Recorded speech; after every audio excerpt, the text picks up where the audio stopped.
Hi, my name is Stacey Givens. I'm a chef and a farmer. And this is my farm, the side yard. I graduated OCI in 2007, and since then I've worked at numerous restaurants here in Portland. South Park, I was a sous chef at Vino Paradiso, Five Spice, Rocket, Noble Rot, Lincoln. Right now I am at Culinary Artistry, which I got inspired to farm from a restaurant called Rocket, which is now Noble Rot. They have a beautiful rooftop garden. I got really interested in that. Split my time up within the kitchen and the rooftop, and when Rocket went out of business, I decided to start the side yard. Basically, I grow a lot of seasonal vegetables like heirloom tomatoes, peas, lemon cucumbers, beets, lettuce mixes. There's a lot of things I grow, but I kind of specialize in microcrops, which nobody else really does because of the labor that goes into them, and chefs love them for just garnish. I kind of try to offer like a chef-to-chef produce, I guess you could say, is what I'm kind of calling it, just because I feel like I know what chefs want, because I think about what I would want, so I try to get a little creative with that. I do a great mix of edible flowers as well. I have about 8 to 10 restaurants I deliver to around town, and a food cart starting this season.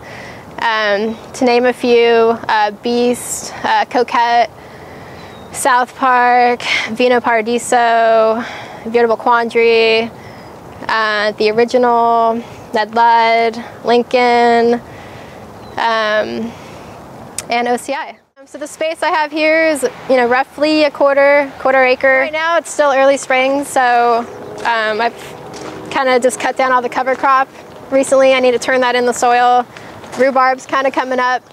The farm is all volunteer run, which is awesome. And this year I have an OCI graduate doing his externship. So harvest days are Tuesday and Friday, most important days. I usually have about 3 people here with me, and we harvest that morning, wash, package, and I get in my truck about 1 o'clock and do my rounds.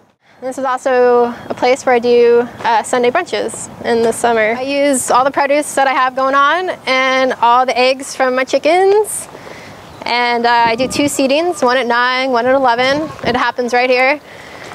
And I get chefs from around town, other farmers, friends, like just a really big mix of people. I just send out emails, whoever's the first 20 people that respond, I put them at the 9 or 11, and they fill up pretty fast, 10 to 20 bucks sliding scale, and 3 different options to choose from, usually a Benedict, a hash, and something sweet, and it's been going very well, and it's great for networking. And these are my ladies.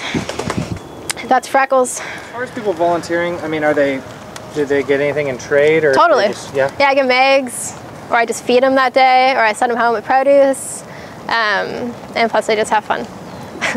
Yeah, like they thank me for being here, and I'm like, what are you doing? Thank you for coming. And it's a really great experience. I love bringing people together. Sometimes people just walk by the farm that are live in the neighborhood I've never met, and they'll just bring their garden gloves. Like, I saw that you had a farm and I was hoping you'd be here today. Could I help you? And any age, from 10 years old to I got a lady who's 7 years old that's getting down and dirty. So this is the hoop house. Usually I do all my tomatoes and peppers in here. It was out of control last year, it was awesome. But right now I just have some radishes in and some mustard greens. That's the thing with urban farming. Anywhere that this place has developed over the last 3 years. Anytime there's a little space open, then I'm like, okay, I just check with the landlords who live right next door to me. Could I please move these trash cans and just put a bed here? They're like, yeah, sure.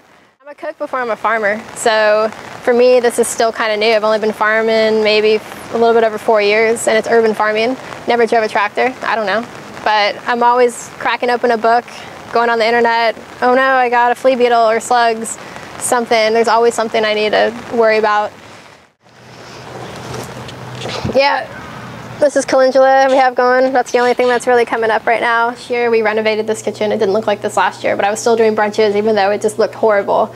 But now it's totally equipped for brunches. I do a little bit of catering on the side as well for friends, like small parties and weddings. That's the hardest challenge for me is, I'm doing during the summer 70, 80-hour work weeks because I won't give up cooking. And that's besides doing brunches.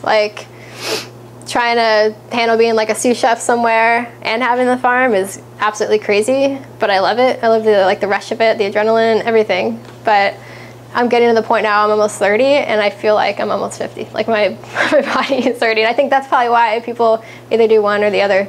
It's really tough, but I don't plan on giving up either one.